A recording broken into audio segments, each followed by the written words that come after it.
Hi, welcome to another Mondays with Monica. I'm your host, Monica. So great to have you. I hope you're well and you had an amazing weekend and that you have an amazing week ahead. And I hope your Monday has been fantastic too. So today I wanted to talk to you guys about, to everybody, not just guys, but everybody. I wanted to talk to you about what we let influence us.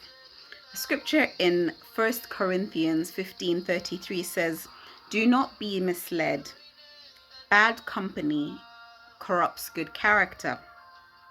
Now, we're told in the Bible that we should walk circumspectly and we should, we should be upright, and that we should use God's imputed righteousness on us. That means that we have a moral high ground that we should stand on, and we have to be mindful of what we allow. I've said this before, in our ear gate, our eye gate, but also what we allow to influence and be around us.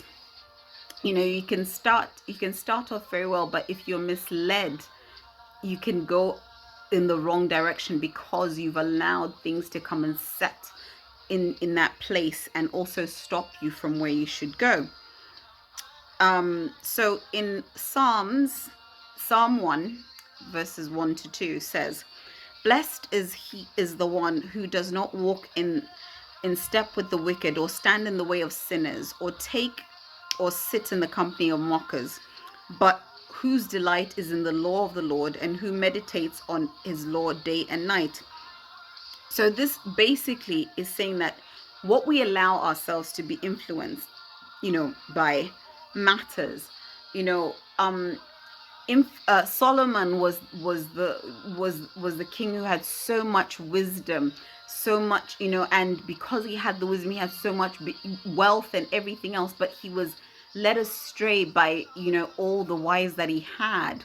He married 700 wives and had 300 concubines, and he was led astray, and it displeased God. And the thing is that we need to be mindful. There's a saying about, there's an eagle that was put in a place with chickens, and because it didn't know that it was an eagle, because it hung around the wrong people, or hang around the chickens, it behaved like a chicken, and yet it was a far superior bird. And so what you allow to influence you matters. In Proverbs 22 verses 24 to 25 says, "Do not make friends with hot-tempered person. Do not associate with anyone that's easily angered, or you may learn their ways and get yourself ensnared." So it matters what you can easily pick up traits about who's around you. So as I said, if you have five foolish friends, then you're the sixth one. There's no such thing. It's like what you allow to influence you, what you put yourself in. There's no such thing as a white lie. A lie is a lie. Sin is sin. There's no little sin, there's no little lie. We have to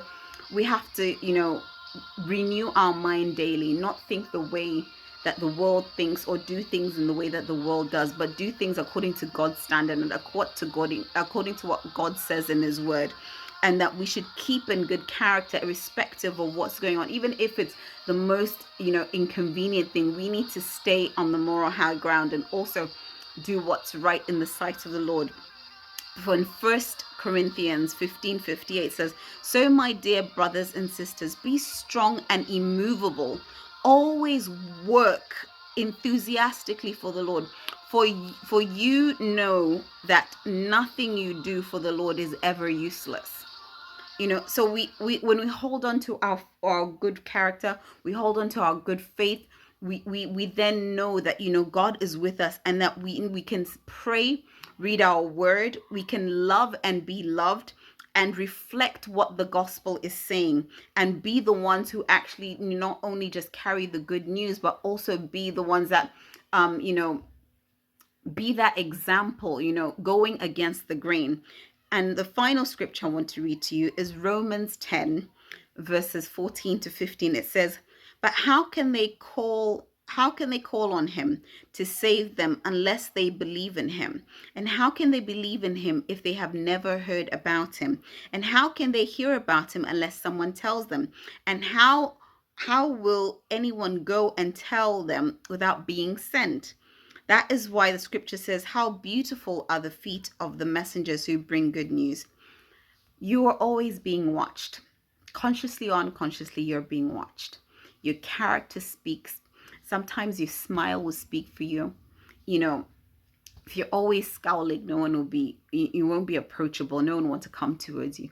But we have to really try our best to be in good stead and be reflective of the Jesus that we say we serve. So I challenge you to, let go of those little foxes that bring bad character, bad habits, or anything that is not reflecting Christ, and let them go by the renewal of your mind, spending more time in the Word, in knowing what the right character is, or even asking God for help and the grace to actually assist you to go forward and do what's right and be pleasing in His sight. God bless you. Have an amazing week. Do like, comment, share, and subscribe. Also drop me a message at mondayswithmonica@gmail.com, or yeah, so that's how you can send a message. Take care and God bless. Bye.